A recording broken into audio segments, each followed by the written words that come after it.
પોરબંદર મહાનગરપાલિકાની પ્રથમ ઐતિહાસિક ચૂંટણી માટે ભાજપમાં દાવેદારોનો ભારે ધસારો જોવા મળતો હતો.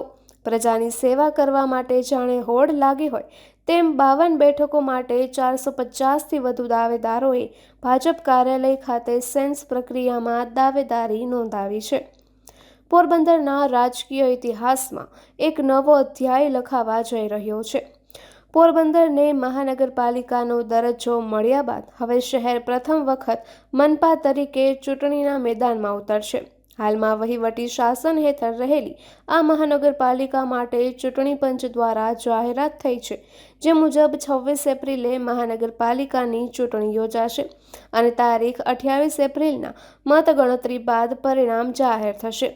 11 એપ્રિલ ઉમેદવારી નોંધાવવા માટેની અંતિમ તારીખ જાહેર કરાઈ છે અને 15 એપ્રિલે ફોર્મ પરત ખેંચવાની તારીખ જાહેર કરાઈ છે.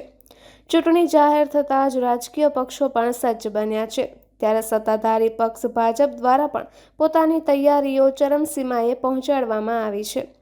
ભાજપ કાર્યાલય ખાતે આગામી મનપા ચૂંટણી માટે ઉમેદવારોની પસંદગી અર્થે સેન્સ લેવાની પ્રક્રિયા હાથ ધરવામાં આવી હતી. આ પ્રક્રિયા દરમિયાન પક્ષના નિરીક્ષકોએ દરેક વોર્ડના સંભવિત ઉમેદવારોને સાંભળ્યા હતા. આશ્ચર્યજનક રીતે મહાનગરપાલિકાની કુલ 52 બેઠકો માટે 450થી વધુ કાર્યકરોએ ટિકિટની માંગણી કરી છે. એટલે કે દરેક બેઠક દીઠ સરેરાશ 8થી 9 દાવેદારો મેદાને છે. દરેક દાવેદાર પ્રજાની સેવા કરવા માટે તત્પર બન્યા છે અને ટિકિટ મેળવવા લોબિંગ પણ શરૂ કર્યું છે. ત્યારે આ વખતે અનેક દિગ્ગજ નેતાઓની ટિકિટ પર પણ જોખમ સર્જાયું છે. નોંધનીય છે કે જિલ્લા અને તાલુકા પંચાયતોની ચૂંટણીની સાથે જ મહાનગરપાલિકાની ચૂંટણી પણ જાહેર થઈ છે. પોરબંદર માટે આ ચૂંટણી એટલા માટે ખાસ છે કારણ કે મહાનગરપાલિકા બન્યા પછી આ પ્રથમ ચૂંટણી છે. ભાજપના સભ્યો દ્વારા જે રીતે પ્રતિસાદ મળ્યો છે તે જોતા પક્ષ માટે મજબૂત ઉમેદવારોની પસંદગી કરવી એક પડકારજનક પણ ઉત્સાહજનક પ્રક્રિયા બની રહેશે.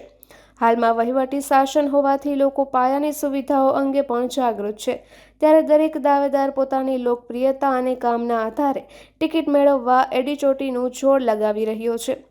આગામી દિવસોમાં 450 દાવેદારોમાંથી કયા 52 નસીબદાર ઉમેદવારોને ભાજપના મેન્ડેટ મળે છે તેના પર સૌની મીટ મંડાયેલી છે. નિપુલ પોપટ, પોરબંદર ટાઈમ્સ.